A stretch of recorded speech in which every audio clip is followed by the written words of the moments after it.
the fun thing about this season, I think, is taking the different genres that you can factor into the story and just going, what does a Prison Break, story look like in the Sweet Tooth world, or what does a heist movie look like in that world, and that's really fun.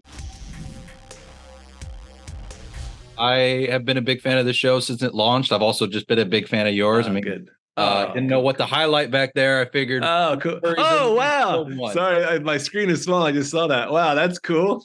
No problem. But yes, the back wall, going to the back wall for that. Right. I had to find that in a book off somewhere. Wow. I'm so happy I did. Cool. But season 2 of the show continues to be just as phenomenal as season 1 is. Thanks.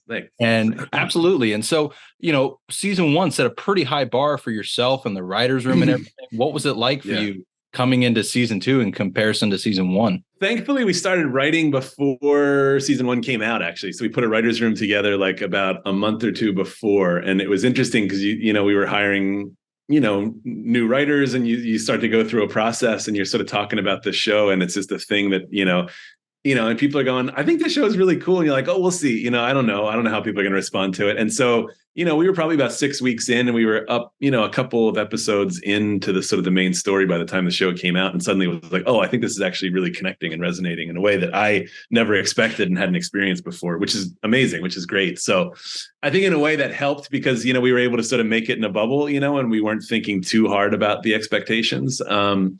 But those expectations are definitely there, and both from the comic book and from I think the fan base and what people want. Thankfully, I think we were sort of really aligned with what the comic book was and could continue telling that story in a fun way. So, the fun thing about this season, I think, is taking the different genres that you can factor into the story and just going, what does a Prison Break story look like in the Sweet Tooth world, or what does a heist movie look like in that world, and that's really fun. So, you try not to think too hard about it, I guess. I'm glad that you did write in a bubble in a way, because it still feels very true to what you did in season 1. Good. Larger. Good. Yeah. And so, but in mentioning the comic books, I mean, I've not read the entirety of it, but I know that there are, of course, changes here and there. And I'm curious, how much do you factor in, wanting to stay faithful to the source material as well as bring your own take to it? You don't really make a decision to. I kind of go with what's the best television show. What's the best version of that? Because we did Happen Leonard, which is a similar thing. It was based on a book series, and you go through and go, how do you?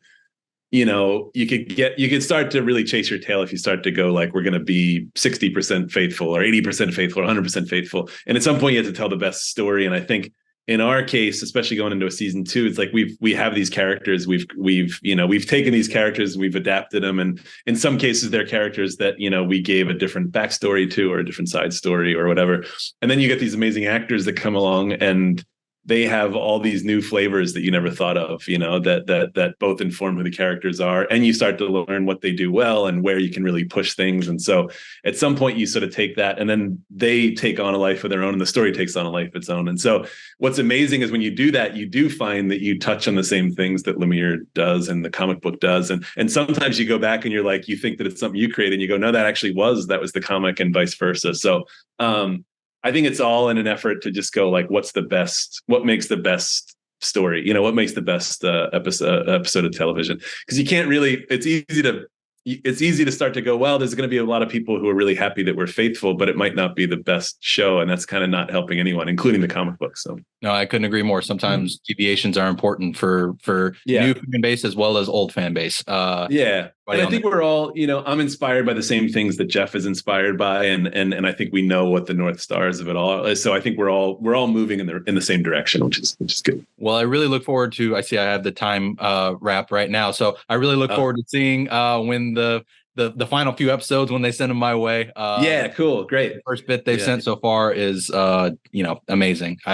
Great, cool. Thank you, Jim, so That's much great to hear. time. Yeah. Thanks. Yeah, thanks. Enjoy Mulberry Street. Have a good rest of your week. All right.